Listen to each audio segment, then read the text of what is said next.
ตื่นเช้ามาพาหมาย่างลินอยู่เดินบ้านพี่ดอกไม้ยังพันมีดอกไม้พันขึ้นปีนี้ยังแปลนอยู่ตัวนี้ขาดสิโป้งดอกไม้นี่ก็ได้ให้โป้งใบก็กับดอกขึ้นมาพ่อมีอันนี้กับแปลนมาแล้วละลูกแปลนหมดเลยเหยียบต้นดอกไม้ต้นอย่างหมด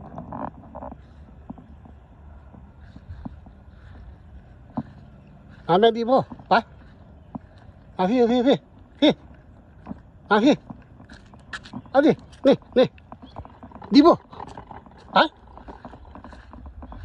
มาแม่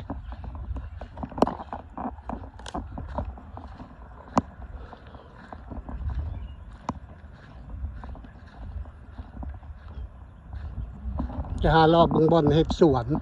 สิปลูกพักใหม่อีกอันยังหนาวบ่ทันจะอุ่นคักซ้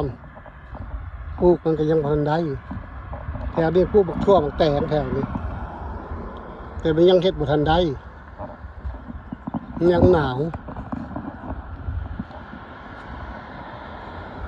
พอดีเฮ็ดบ่ปลูกพัก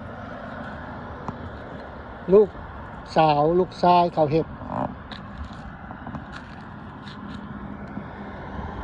เขาบ่อยากก้มหลายเขาเลยเฮ็ดแบบนี้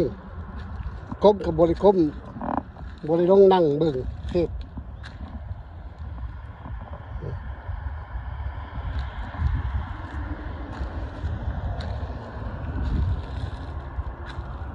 นี่ก็เบิดหลายเขาอยากเฮ็ดตามใจลูก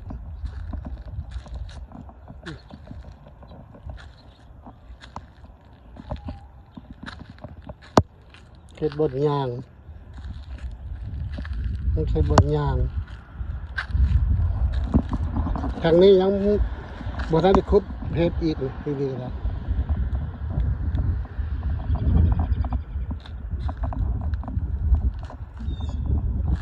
ตั้งแต่โป้ก็ยังบ่ทันได้ขึ้นอาจสิเริ่มเป็นใบออกแล้วตัดมันนั่นหลายพวกเลยตัดปีนี้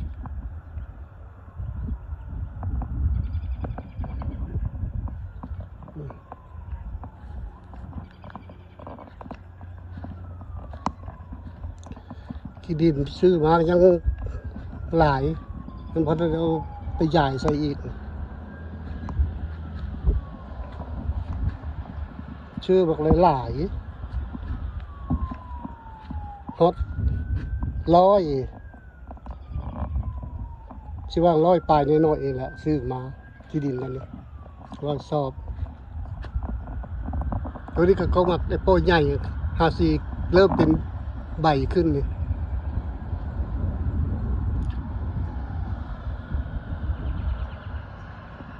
พอก่อนมื้อนี้ยังหนาวเข้าเฮือนก่อน